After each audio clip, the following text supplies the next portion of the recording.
નમસ્તે ખેડૂત મિત્રો, સોનીભાઈ આવી ગયા છે જીરાના ચોખાની હરાજી લઈને. તારીખ 11/6/2025 બોટાદ માર્કેટિંગ યાર્ડ. ઊંચામાં પડ્યું છે 3825 નામ પડે છે. જનરલ બજાર બહુ ઢીલા છે. જનરલ બજાર છે 3000 થી માંડીને 32-33 જનરલ બજાર છે. તો ચાલો જીરાની હરાજી જોઈ લઈએ દર્શક મિત્રો.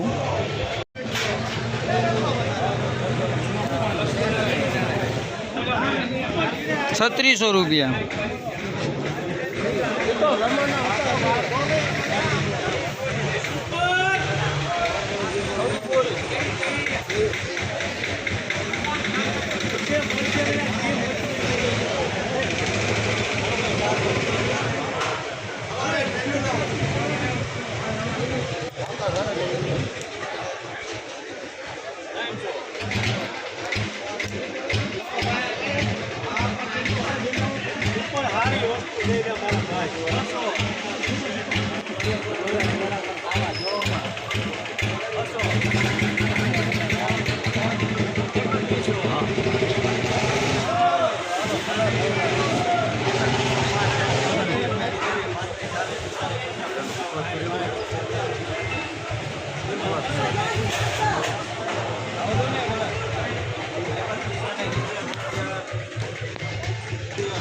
₹3170.